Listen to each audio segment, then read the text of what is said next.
is a long-term market. You know, renewables are here.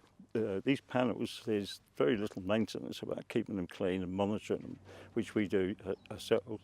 But yeah, this is 20 years. This is a 20-year asset. The whole life cost of building a solar farm is cheaper than anything else. It is the cheapest form of renewable energy by far. We do not need subsidy. Investors don't need subsidy, we need certainty. That doesn't mean long-term contracts, it means a long-term strategy and understanding the importance. It is clear that renewables and storage and flexibility is the future, but that's fine for somebody like me that understands that. Investors need to see that a little bit more.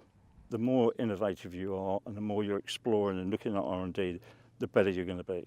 You know, this site is the first of its kind, as we said. You know, 1500 volt system, nobody else has done that. We've been to Wire, we got a new inverter made particularly for us. We've been to BYD for these panels. We've got them laid out the way we need to have them laid out. Cable entries to make it easier to install, to make it quicker to install. Anything that we can do. We went to the steel manufacturer and we talked about the loading. We went to different engineers to redo the engineering.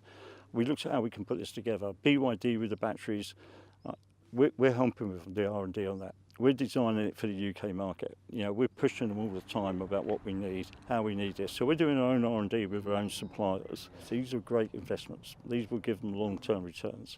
So we are talking to new investors. Recently, we've just been published that we're the first Ofgem approved to be able to put storage onto existing solar sites. So solar sites have already got the renewable obligation certificates and feed-in tariffs, can now have storage. We can see that there's a lot of opportunity for investors. We're looking for all types of investors. There's a number of foreign investors that are talking to us at the moment about wanting to put money into the UK. They do see the UK as a pretty stable market.